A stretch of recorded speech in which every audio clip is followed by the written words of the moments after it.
அமாவாசை என்பது முன்னோர்களுக்கு அர்ப்பணிக்கப்பட்ட நாளாக பார்க்கப்படுகிறது. இந்த நாளில் முன்னோர்கள் நம் குலத்தை காக்க வேண்டும் என எண்ணி அவர்களுக்கு விரதம் இருக்கிறார்கள், வழிபாடு மேற்கொள்கிறார்கள், தர்ப்பணம் செய்கிறார்கள். அந்த வகையில் வைகாசி அமாவாசை இன்றுதான். சிவபெருமானுக்குரிய விசேஷ நாளாக பார்க்கப்படும் திங்கட்கிழமை அமாவாசை வருவது மிகவும் சிறப்பான ஒன்று.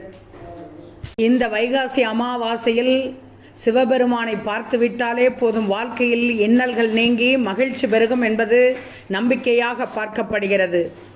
இன்று கோவிலுக்கு சென்று சிவபெருமானை வழிபட்டால் வாழ்க்கையில் மகிழ்ச்சி பெருகும்.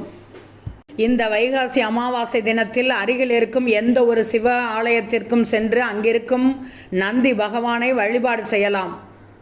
பூ, பழம், தேங்காய் உள்ளிட்ட அர்ச்சனை பொருட்களை கொடுத்து வழிபடுவது இன்னும் மிகச் சிறந்தது.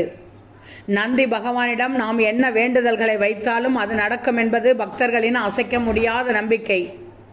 இப்படியாக செய்யும்போது அது சிவன் பாதங்களில் சரணடைவதற்கு சமம். குடும்ப பிரச்சனைகள் தொடங்கி தொழிலில் ஏற்படும் தடைகள் வரை அனைத்தையும் சிவபெருமானும் நந்தி பகவானையும் இந்த நாளில் வழிபட்டால் பார்த்து கொள்வார்கள் என்பது ஐதீகம்.